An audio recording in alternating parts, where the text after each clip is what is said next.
Sabah və iyunun 7-sində Azərbaycanda Qurban Bayramı qeyd ediləcək. Azərbaycan əhalisinin əksəriyyəti qurban kəsmək barədə düşünür. Bəzi insanlar isə qurban desələr də onu kəsməyə imkanları çatmır və bu onları ciddi narahat edir. Bəs qurban kəsməyə imkanı olmayanlar necə davranmalıdırlar? Dinin bu məsələyə baxışı maraq doğurur.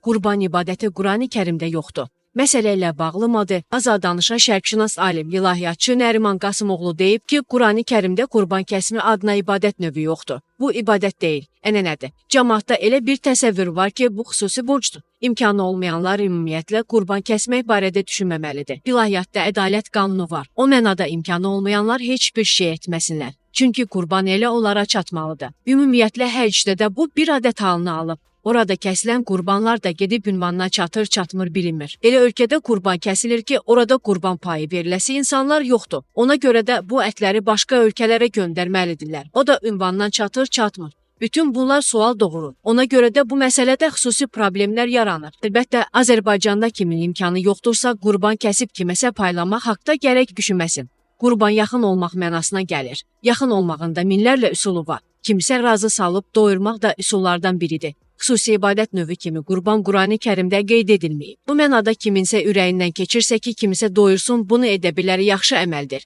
Azərbaycanda da qurban kəsimi qadağan edilə bilər. Mərakeş hökuməti Qurban Bayramı ərəfəsində bəzi ticarət fəaliyyətlərini müvəqqəti dayandırmaq qərarına gəlib. Qurbanlıq kəsimi ilə bağlı bütün ticarət fəaliyyətləri müvəqqəti olaraq dayandırılıb. Qərar ölkədə son illərdə yaşanan quraqlıq, heyvanların sayının azalması və xərclərin artması ilə əlaqədar qəbul olunub. Azərbaycanda da belə bir qərarın verilməsi mümkündürmü? İlahiyyatçı alim suala belə cavab verib. Heyvanların da qayğısına qalmaq lazımdır. Quranda ayə var ki, onların da sizin kimi icması var.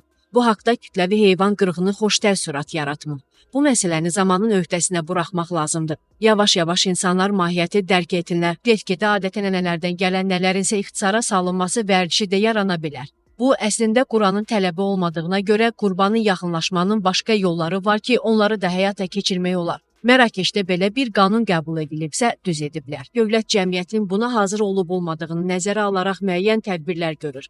Əgər cəmiyyət buna hazırdsa, belə bir qanun qəbul edilə bilər. Yox, əgər cəmiyyət hazır deyilsə, gələn ilə də qala bilər.